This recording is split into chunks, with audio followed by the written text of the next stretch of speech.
So we start off with the women's Money in the Bank ladder match. It was Alexa Bliss versus Roxanne Perez versus Naomi versus Stephanie Vaquer versus Julia versus Rhea Ripley. This match was pretty fun. We got some good spots in there. Most notably, we got a devil's kiss on a ladder bridge.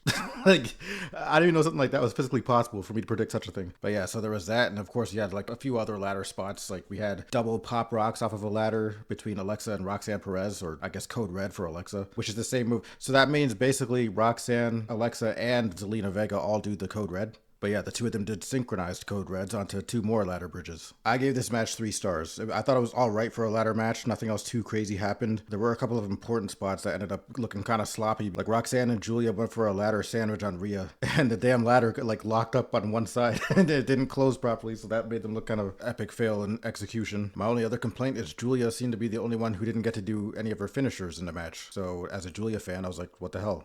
But I guess in the end, I got what I wanted in Naomi winning the briefcase, so I'll take that for now. Next match was Dominic Mysterio versus Octagon Junior. Is it Junior? So this match came about from an altercation that happened earlier in the Worlds Collide event with AAA. Dominic wins, 2.5 stars. Not because Dominic wins, but this match felt very like impromptu. Match was about 5 minutes. And to be honest, before yesterday, I forgot Dominic was even IC champion. I think I seen him holding chicken nuggets more than the actual championship is why I didn't remember. Becky Lynch versus Lyra Valkyria for the women's IC championship. I'll tell you right now, I don't really care for heel Becky. Lyra's cool, but character kind of vanilla outside of birds. The match quality was pretty good here because Lyra's actually legit in the ring, so I don't have any complaints there. But for all you storytelling fans out there, how cool was it for you in that moment when Becky and Lyra were both laid out beside each other in exhaustion to create that dramatic moment, and the camera in a bird's eye view is looking down at the both of their bodies?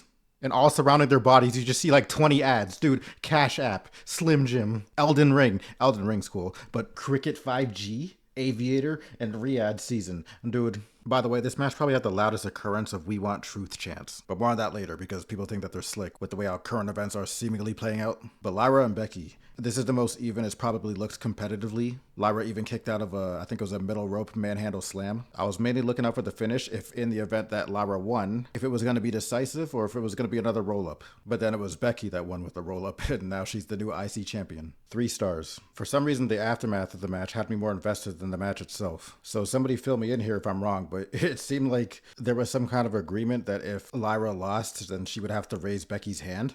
Now, if I missed that detail, it's because I don't be paying attention to what heel Becky Lynch has to say during this whole build-up, not gonna lie. And so the whole time, Lyra just looked very distraught and not wanting to do it. And of course, Becky's enjoying this, basking in the moment, insisting that she follows through with the deal, if that is the case.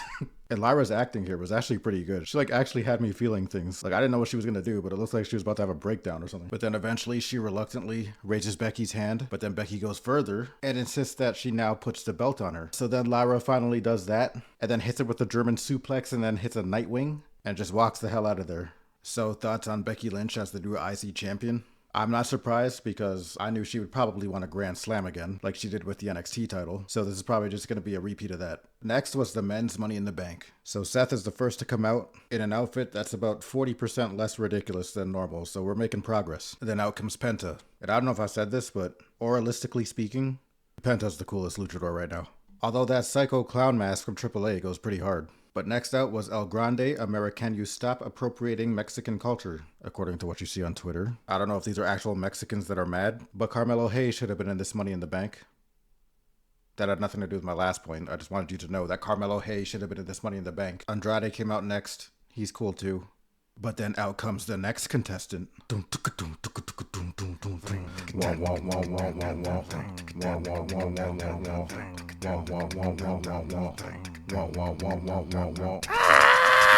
taking it all. Settle the score. You know we will not take a loss. We're taking it all. Kick down the door. Dropping you down to the floor. We're taking it all. And then LA Knight comes out and doesn't win. Spoiler.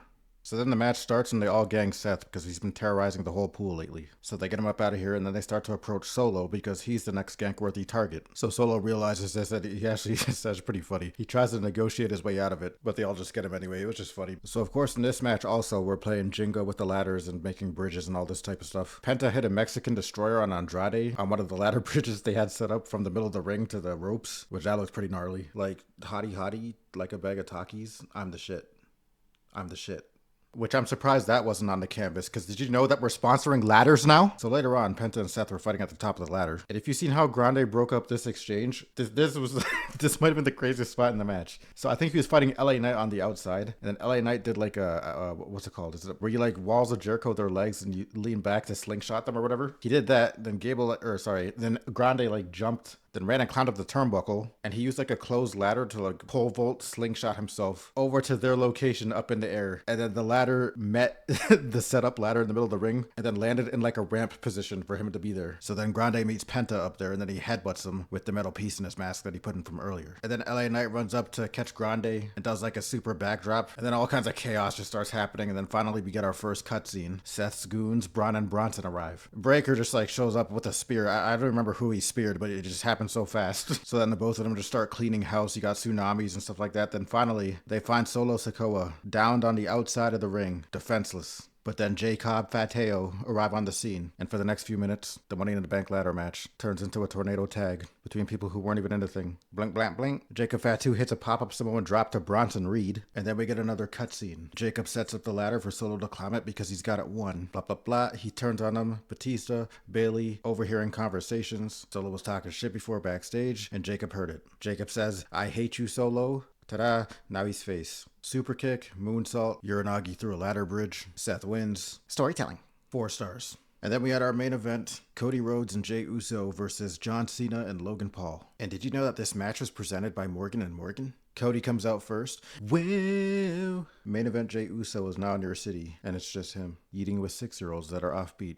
Then he picks up a 4-year-old and starts eating with him. The entrance was 3 minutes and 26 seconds, which is actually not bad, but then the crowd started asking to run it back. But then who would have thought that Logan Paul would come in clutch with a bigger babyface turn than Jacob Fatu from earlier? But what the crowd doesn't realize, the crowd that apparently wants him legitimately up out of the company, the crowd doesn't realize that they got the wrong approach. Booing him at the top of their lungs? All that's gonna do is reinforce to the company that he's got good heel heat. If you really wanted him gone, you better learn to give him that Santos Escobar reaction, I keep telling you. Anyways, John Cena comes out, the match starts. The opening was very trollish. It was pretty weird. Cody and Logan were having like a flip off, doing cartwheels and shit because Cody was tryharding, so Logan tried to mock him, showed him that he can do a roll too. So they're sitting there trying to one-up each other with acrobatics, but then the camera's like missing all of it somehow because production's got a weird shot of the wrong person as it's happening. But hey, did you know that the bottom turnbuckle is sponsored by 7-Eleven? 3 stars. Pulverizer, getting superplexed from drone POV. Jey Uso tried to be Braun Breaker and do a spear from one table to the other, but it didn't break. Asai moonsault, table does break. Cena uses belt to cheat. Then a man in a black hoodie rushes the ring and tackles John Cena. It's our truth. Cody hits a crossroads, 1, 2, 3. Followed by possibly the biggest retcon on commentary. Did you hear what these guys said?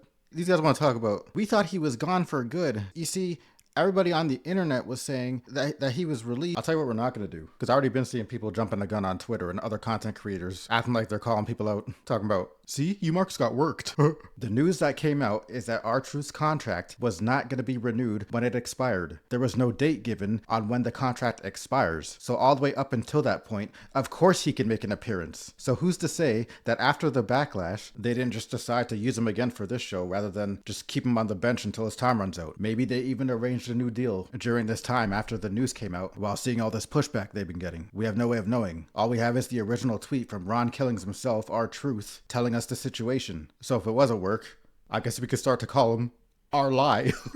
So anyways, the beginning of this match was so trash that after a while when I noticed that nobody was really doing anything in the ring, I decided to start a move counter. So check this out. Cody did 5 moves, including his finisher, and 3 light moves. What are light moves? Light moves are stuff like rest holds, headlocks, wrist locks, wear down submissions, the more lackluster stuff, but because they're still technically wrestling moves, I have to respect them. What are we not counting? Punches, kicks, diving strike, aerial impact attacks. Unless it's part of your finishing moves, that's the only exception. Because a leg drop, for example, is not a wrestling move under this context. So Cody did 5 moves plus 3 lights, because we're also not counting stales. So if you hit 3 crossroads, that's not 3 moves, that stays 1. Jey Uso did 4 moves, but his situation's weird because you can argue he only hit signatures and finishers during this whole match. He did that backdrop neckbreaker thing, which is apparently his signature according to 2K. Then he did a sleeper hold in which he defeated Gunther with, so I don't even know if that's just like his now. Then he did a spear and an Uso splash, which I had to give him the splash because a finisher exception. So 4 moves and 0 lights for Jey Uso. Logan had 3 moves and 2 lights, and Cena had 4 moves and 1 light. But that's the end of my review. The overall score I give for Money in the Bank, I think I give it a 5.5. From a show top to bottom,